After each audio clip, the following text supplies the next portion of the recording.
أعوذ بالله من الشيطان الرجيم بسم الله الرحمن الرحيم മേൽ കാണിച്ച ഹദീസിൽ നിന്നാണ് ഇസ്ലാമിക വൈദ്യത്തിലെ പ്രകൃത വിജ്ഞാനം എന്ന അധ്യായം തുടങ്ങുന്നത്. രോഗങ്ങളെക്കുറിച്ച് മനസ്സിലാക്കണമെങ്കിൽ രോഗിയുടെ പ്രകൃതവും രോഗത്തിന്റെ പ്രകൃതവും മരുന്നിന്റെ പ്രകൃതവും മനസ്സിലാവണം. കാന റസൂലുള്ളാഹി സ്വല്ലല്ലാഹു അലൈഹി വസല്ലം അഹ്സനന്നാസി വജ്ഹൻ വ അഹ്സനുഹും ഖുലുഖ. വജ്ഹ് എന്ന് പറഞ്ഞാൽ ശരീരം. വജ്ഹത്തു വജ്ഹിയ, ഞാൻ എൻ്റെ ശരീരത്തെ മുന്നടിയിച്ചു എന്നാണ്. അതിൽ നിന്ന് നമുക്ക് വളരെ പ്രധാനപ്പെട്ട ചില തത്വങ്ങൾ കിട്ടും. ശരീരം നന്നാകുമ്പോഴാണ് സ്വഭാവം നന്നാകുന്നത്. സ്വഭാവം നന്നാകുമ്പോഴാണ് ശരീരം നന്നാകുന്നത്. അപ്പോ രണ്ടും പരസ്പരം പൂരകങ്ങളാണ്. സ്വഭാവം നോക്കിയാൽ ശരീരം മനസ്സിലാവും. അപ്പോൾ എല്ലാ രോഗങ്ങളും മാനസികമാണ്. ശരീരം നോക്കിയാൽ സ്വഭാവം മനസ്സിലാവും. എല്ലാ രോഗങ്ങളും ശാരീരികമാണ്. പരസ്പരം ബന്ധപ്പെട്ട് കിടക്കുകയാണ്. ഈ ഹദീസിൽ നിന്ന് മനുഷ്യന്റെ പ്രകൃതങ്ങളെക്കുറിച്ചുള്ള പഠനം തുടങ്ങും. ലോകത്തെ ഏറ്റവും പുരാതനം എന്ന് പറയപ്പെടുന്ന ആയുർവേദത്തിന്റെ ഫിലോസഫി അനുസരിച്ച് 5 വസ്തുക്കളിൽ നിന്നാണ് മനുഷ്യന്റെ നിർമ്മാണം നടന്നിട്ടുള്ളത്. പഞ്ചഭൂതങ്ങൾ എന്നാണ് അതിന് പറയാം. എല്ലാവരും കേട്ടിട്ടുണ്ടാവും പഞ്ചഭൂത ത്രിദോഷ സിദ്ധാന്തം. അതാണ് ആയുർവേദത്തിന്റെ അടിസ്ഥാന സിദ്ധാന്തം. പഞ്ചഭൂതങ്ങൾ എന്ന് പറഞ്ഞാൽ, ഭൂതം എന്ന് പറഞ്ഞാൽ വസ്തുവിനെ അർത്ഥമുള്ളൂ, അല്ലാതെ ചേർത്താന്നൊന്നല്ല. 5 വസ്തുക്കളെ: മണ്ണ്, വെള്ളം, വായു, അഗ്നി, ആകാശം. 5. ആകാശം എന്ന് പറഞ്ഞാൽ സ്പേസ് എനർജിയാണ്. ഈ സ്പേസിൽ കാണുന്ന എനർജി, അല്ലാതെ ആകാശത്തിൽ നിന്നൊരു കഷ്ണം വീണതല്ല. സ്പേസ് എനർജി എന്ന് പറഞ്ഞത് ആയുർവേദ കാഴ്ചപ്പാടനുസരിച്ച് ഇലാഹിയത്താണ്. അതിൽ നിന്നാണ് മനുഷ്യനിൽ ദൈവാംശമുണ്ട് എന്ന തിയറി വരിക. ആകാശം മനുഷ്യനിലുണ്ട്, അതുകൊണ്ട് ദൈവാംശം മനുഷ്യനിലുണ്ട് എന്ന് വരും. ഭാരതീയ ഫിലോസഫിയുടെ ഏറ്റവും അടിസ്ഥാനപരമായ ആശയമാണ് ദൈവം സർവവ്യാപിയാകുന്നു എന്നത്. ദൈവം എല്ലായിടത്തും ഉണ്ട്, എല്ലാ വസ്തുക്കളിലും ദൈവാംശമുണ്ട്. അതുകൊണ്ട് ഭാരതീയ ഫിലോസഫി അനുസരിച്ച് മനുഷ്യന് ഇബാദത്ത് ചെയ്യുന്നതിൽ പ്രശ്നമൊന്നുമില്ല. അമ്മക്കും അച്ഛനൊക്കെ ഇബാദത്ത് ചെയ്യാൻ കുഴപ്പമില്ല. കാരണം അതിലൊക്കെ ദൈവാംശമുണ്ട്. കല്ലിനുണ്ട്, മരങ്ങൾക്കുണ്ട്, കാഞ്ഞിരക്കുറ്റിക്കുമുണ്ട്, മൂർഖം പാമ്പിനുണ്ട്. എല്ലാറ്റിലും ദൈവാംശമുണ്ട്, കുഴപ്പമില്ല. ഒന്നിനും ചെയ്തില്ലെങ്കിലും കുഴപ്പമില്ല. അലൈഹിസ്സലാം. ഭാരതീയത എന്ന് പറയുന്നത് ചില ആരാധനാക്രമങ്ങളല്ല, ശരിക്കും അതൊരു സംസ്കാരമാണ്. ഭാരതീയത എന്ന് പറയുന്നതൊരു സംസ്കാരമാണ്. ആ സംസ്കാരത്തിന്റെ അടിസ്ഥാനശീല ശങ്കരാചാര്യരുടെ അദ്വൈതവാദം ഇതിൽ നിന്ന് വരുന്നതാണ്. ദ്വൈതം ഇല്ല, രണ്ടില്ല എന്നതാണ് അദ്വൈതവാദം. എല്ലാ വസ്തുക്കളിലും ദൈവാംശമുണ്ട്, എല്ലാറ്റിലുമുണ്ട്. ദൈവം സർവവ്യാപിയാണ്, മുഴുവൻ വസ്തുക്കളിലുമുണ്ട്. അതിനെ സ്ഥാപിക്കുന്ന ആളുകൾ ഖുർആനിൽ നിന്നൊക്കെ അതിനെ തെളിവ് പറയാൻ വേണ്ടി ശ്രമിക്കും. അർ-റഹ്മാനു അലൽ അർശി ഇസ്തവ. അള്ളാന്റെ സിംഹാസനം എവിടെയാണ്? എല്ലായിടത്തുമാണ്. അപ്പൊ അള്ളാഹ് എവിടെയാണ്? എല്ലായിടത്തും. ദൈവം സർവ്വവ്യാപിയാകുന്നു എന്ന് പറയും. നമ്മൾ പറയുന്നത് ബഹുമാനപ്പെട്ട ഗൗസുൽ ആദം അവതരിപ്പിച്ച വഹ്ദത്തുൽ വുജൂദ് എന്ന് പറയുന്നത് ഒരിക്കലും അദ്വൈതവാദമല്ല. വഹ്ദത്തുൽ വുജൂദും വഹ്ദത്തുൽ മൗജൂദും രണ്ടാണ്. ഗൗസുൽ ആദമിന്റേത് വഹ്ദത്തുൽ വുജൂദാണ്, ശങ്കരാചാര്യരുടേത് വഹ്ദത്തുൽ മൗജൂദാണ്. വുജൂദ് ഒന്ന് മാത്രമേ ഉള്ളൂ, ഉള്ളത് ഒന്നേ ഉള്ളൂ. അല്ലാഹു സുബ്ഹാനഹു വ തആലയുടെ കഴിവാണ് ലോകത്തുള്ള എല്ലാ സംഭവങ്ങളും.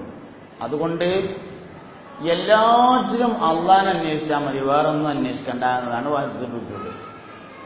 എല്ലാ വസ്തുവിനെ കാണുമ്പോഴും അതിലൊക്കെ അന്വേഷിക്കേണ്ടത് അള്ളാഹുവിനെയാണ്. അള്ളാഹ് ഉണ്ട് എന്നുള്ളതിന്റെ തെളിവെന്താന്ന് ചോദിച്ചപ്പോൾ ഉജൂദു ഹാദിഹിൽ മഖ്ലൂഖാത്ത്, ഈ മഖ്ലൂഖാത്തിന്റെ ഉജൂദ് തന്നെയാണ്. ഇതൊക്കെ ഇവിടെ ഉണ്ടായില്ലേ, അതന്നെ അള്ളാഹ് ഉണ്ട് എന്നതിന്റെ തെളിവ്. അതാണ് വഹദത്തുൽ വജൂദ്. എന്നാൽ വഹദത്തുൽ മൗജൂദ് എന്ന് പറഞ്ഞത് എല്ലാ വസ്തുക്കളിലും ദൈവാംശമുണ്ട്, അതുകൊണ്ട് ദൈവം എല്ലാറ്റിലും അടക്കം ചെയ്തിരിക്കുകയാണ്, ഇനി ദൈവത്തെ വേറെ തെരഞ്ഞെടുക്കേണ്ട ആവശ്യമില്ല എന്നതാണ്. വഹദത്തുൽ വജൂദ് എന്ന് പറഞ്ഞാൽ ഒന്നിനും തരേണ്ട, ആരെ തെരഞ്ഞാൽ മതി? അള്ളാഹനെ മാത്രം തെരഞ്ഞാൽ മതി എന്നാണ്. വഹദത്തുൽ മൗജൂദ് എന്ന് പറഞ്ഞത് ഈ കാണുന്നതിലൊക്കെ അള്ളാഹ് ഉണ്ടാവും, ഇനി അള്ളാഹനായിട്ട് വേറെ തെരഞ്ഞെടുക്കേണ്ട, ഈ കാണുന്നതൊക്കെ തന്നെയാണ് അള്ളാഹു തആല എന്നതാണ്. അപ്പൊ രണ്ടും രണ്ടാണ്. സ്പേസ് എനർജി മനുഷ്യനിൽ ഉണ്ട് എന്ന് പറഞ്ഞാൽ ഇലാഹിയത്ത് മനുഷ്യനിൽ ഉണ്ട് എന്ന് വരും. ജീവൻ തുടങ്ങിയ ഒരുപാട് വസ്തുക്കളെ ഇലാഹിയത്തിന്റെ സാന്നിധ്യമായി തെളിവുദ്ധരിക്കുകയും പറഞ്ഞ് ഫലിപ്പിക്കാൻ വേണ്ടി ശ്രമിക്കുകയും ഒക്കെ ചെയ്യാറുണ്ട്. അപ്പോ ഇതാണ് ലോകത്ത് ഏറ്റവും അടിസ്ഥാനമുണ്ട് എന്ന് പറയപ്പെടുന്ന, ഏറ്റവും പുരാതനം എന്ന് പറയപ്പെടുന്ന ആയുർവേദത്തിന്റെ ഫിലോസഫി. ഇത് യുനാനിയിലേക്ക് വരുമ്പോൾ, ഗ്രീക്ക് ഫിലോസഫിയിലേക്ക് വരുമ്പോൾ മനുഷ്യനിൽ അഗ്നിയുണ്ട് എന്ന വാദത്തെ അവർ തള്ളിക്കളയും. മനുഷ്യനിൽ സ്പേസ് എനർജി ഉണ്ട് എന്ന വാദത്തെ അവർ തള്ളിക്കളയും. അവിടെ എത്തുമ്പോഴാണ് നമ്മൾ സാധാരണ അറബി കിതാബുകളിലൊക്കെ അൽ അനാസിറുൽ അർബഅയാണ് പറഞ്ഞിട്ടുള്ളത്, അൽ അനാസിറുൽ ഹംസ പറഞ്ഞിട്ടുണ്ടാവില്ല. ഇമാം സുയൂത്തി റളിയല്ലാഹു അൻഹുവിനെ പോലെയുള്ള ആളുകളൊക്കെ അൽ അനാസിറുൽ അർബഅയാണ് ചർച്ച ചെയ്തിട്ടുള്ളത്. 4 മൂലകങ്ങൾ, വെള്ളം, വായു, മണ്ണ്, അഗ്നി, 4 ഉള്ളൂ, സ്പേസ് എനർജി ഇല്ല എന്നതാണ് ഗ്രീക്ക് ഫിലോസഫിയിലെ ചർച്ച. ഇസ്ലാമിക വൈദ്യത്തിലെ ഫിലോസഫി ചർച്ച ചെയ്തിട്ടുള്ള ഭൂരിഭാഗം ആളുകളും ഗ്രീക്കോ ഇസ്ലാമിക് ഫിലോസഫി എന്ന് പറയാവുന്ന പുരാതനമായ ഗ്രീക്ക് ശാസ്ത്രവും ഇസ്ലാമികമായ ശാസ്ത്രവും ഒരുമിച്ച് ചേർത്തുകൊണ്ടാണ് പറഞ്ഞിട്ടുള്ളത്. സുയൂത്തി ഇമാമിനെ പോലെയുള്ള ആളുകളൊക്കെ അങ്ങനെയാണ് ചർച്ച ചെയ്തിട്ടുള്ളത്. ഇന്നും നടന്നുകൊണ്ടിരിക്കുന്ന പ്രധാനപ്പെട്ട ചർച്ചകളൊക്കെ ഈ ഗ്രീക്ക് ഫിലോസഫിയുടെ അടിസ്ഥാനത്തിൽ വന്നിട്ടുള്ള ചർച്ചകളാണ്. പ്രവാചക വൈദ്യത്തിലെയും പ്രധാനപ്പെട്ട പല ചർച്ചകളും നേരത്തെ ഉണ്ടായിരുന്ന ഗ്രീക്ക് ഫിലോസഫിയെ അടിസ്ഥാനപ്പെടുത്തിയാണ് വരുന്നത്. അതുകൊണ്ട് നമ്മുടെ പഠനം ഗ്രീക്ക് ഫിലോസഫിയിൽ പറഞ്ഞിട്ടുള്ള പ്രകൃത വിജ്ഞാനത്തെക്കുറിച്ചാണ് ആരംഭിക്കുന്നത്. പിന്നീട് നമ്മൾ ഇൻഷാ അല്ലാഹ് ഇസ്ലാമിക വൈദ്യത്തിന്റെ തനതായ രൂപത്തിലേക്ക് എത്തിച്ചു. അങ്ങനെ വരുമ്പോൾ 4ൽ നിന്ന് 1 വെട്ടി, 5ൽ നിന്ന് 1 വെട്ടി 4 മാറി. 4 മൂലകങ്ങളെ കൊണ്ടാണ് മനുഷ്യനെ സൃഷ്ടിച്ചിരിക്കുന്നത് എന്നുള്ളത്.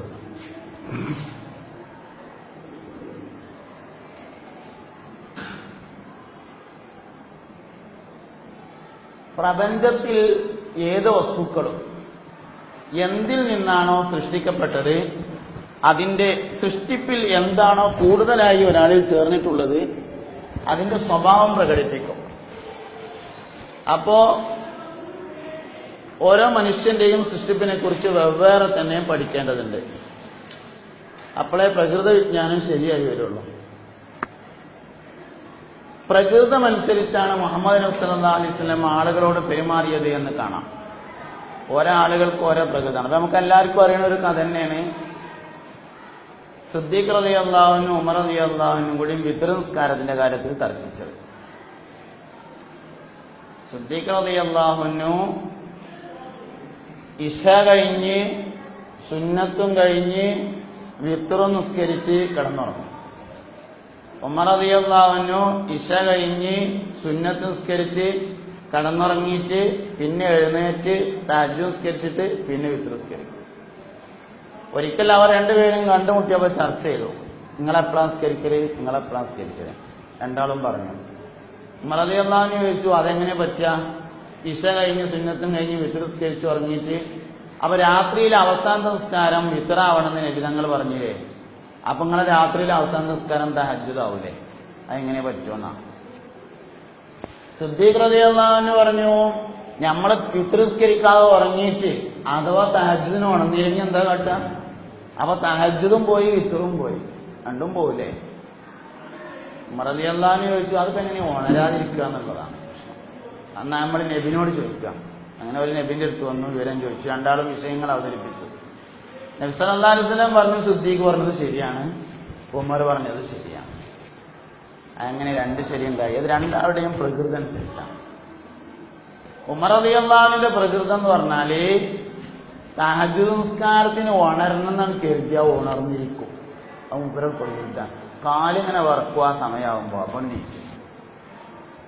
സിദ്ദീഖ് റളിയല്ലാഹു അൻഹു സ്വതവേ റജുലുൻ ലഈഫാണ്, ഹൃദയം ലോലമായൊരു മനുഷ്യനാണ്. ആയിഷ ബിബി റളിയല്ലാഹു അൻഹ അങ്ങനെ സിദ്ദീഖ് റളിയല്ലാഹു അൻഹുവിനെ പറ്റി പറഞ്ഞിട്ടുണ്ട്, ഇന്നഹു റജുലുൻ ലഈഫുൻ, ഹൃദയം ലോലമായൊരു മനുഷ്യനാണ്. അതുകൊണ്ട് മൂപ്പര് നീച്ചൂല എന്നല്ല പറഞ്ഞത്, മൂപ്പർക്ക് അതൊരു നീച്ചിയില്ലെങ്കിൽ എന്താ കാട്ടുക എന്നുള്ളൊരു പേടിയാണ്. മറ്റാളെ സംബന്ധിച്ച് നീച്ചിയില്ലെങ്കിൽ എന്താ കാട്ടുക, നീക്കാതിരിക്കുക എന്നൊരു സംഗതി ഉണ്ടാവുന്ന തസവൂറാവുന്നില്ല എന്നതാണ്. അപ്പൊ രണ്ടാളും രണ്ട് പ്രകൃതിയാണ്, അതുകൊണ്ട് രണ്ടും ശരിയാണെന്ന് പറഞ്ഞു. ഒരു സഹാബി വര്യനോട് നബിതങ്ങൾ മൻകാല ലാ ഇലാഹ ഇല്ലല്ലാഹ് ദഖലൽ ജന്ന എന്ന് പറഞ്ഞു, പ്രമുഖനായ ഒരു സഹാബിയോട്. ആ സഹാബി വര്യൻ ഞാൻ അത് എല്ലാവരോടും പറയട്ടെ എന്നായിരുന്നു ചോദിച്ചു. അത് പറ്റൂല, അത് മൂപ്പരോട് മാത്രമുള്ള വർത്താനാണ്. മൻകാല ലാ ഇലാഹ ഇല്ലല്ലാഹ് ദഖലൽ ജന്ന.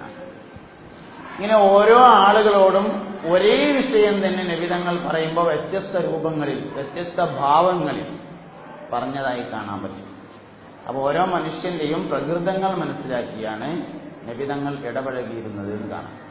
ജാഹിലിയ്യത്തിൽ ഉണ്ടായിരുന്ന അതേ സ്ഥാനം ഇസ്ലാമിയത്തിലും പലർക്കും നബിതങ്ങൾ വകവെച്ചു കൊടുത്തിട്ടുണ്ട്. അതവരുടെ പ്രകൃതമനുസരിച്ചാണ്. അബൂ സുഫിയാന് ജാഹിലിയ്യത്തിൽ ഉണ്ടായിരുന്ന അതേ സ്ഥാനം മക്കം ഫതഹിന് ശേഷം കൊടുത്തു.